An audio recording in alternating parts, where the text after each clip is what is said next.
Ang programang ito ay rated SPG. Striktong patnubay at gabay ng magulang ang kailangan. Maaaring may masiselang tema, lengguwahe, karahasan, sexual, horror o droga na hindi angkop sa mga bata.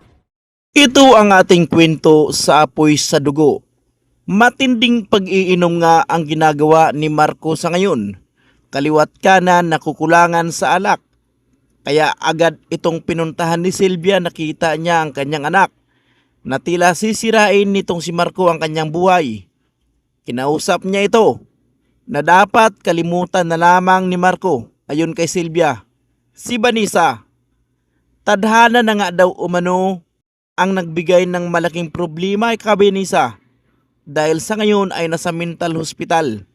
Si Vanessa, walang kamalay-malay si Marco na ang kanyang asawa ay nagkukunwari lang ito na ito'y nasisiraan ng bait.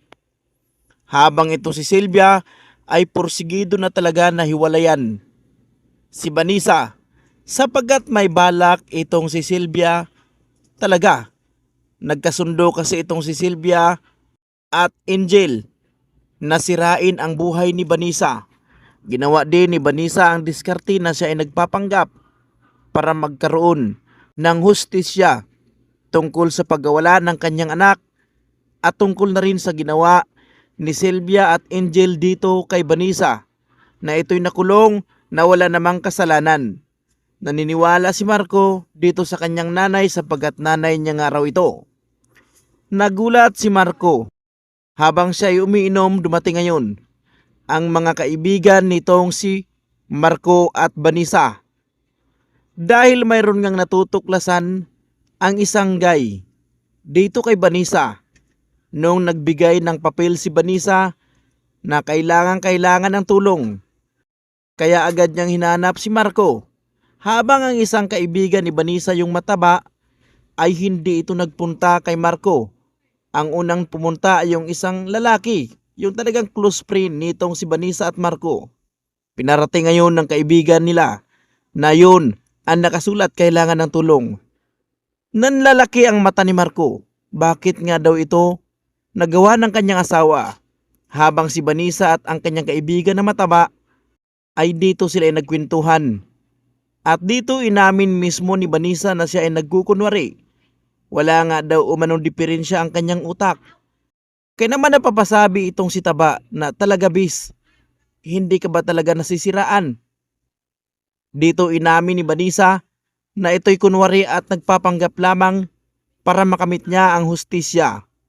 Ngunit nakita ngayon ni Sylvia at itong si Angel na pumunta ang isang guy dito kay Marco at ito'y kinausap. Kaya naman agad nagdesisyon itong si Sylvia at Angel na sasama sila magpunta sa mental. Kaya naman sumama ngayon si Sylvia at Angel dito kay Marco. Sila nagpunta sa ospital. Kabado si Angel dahil bago sila pumunta, pinuntahan niya ang kanyang kaibigan na tila mangkukulam.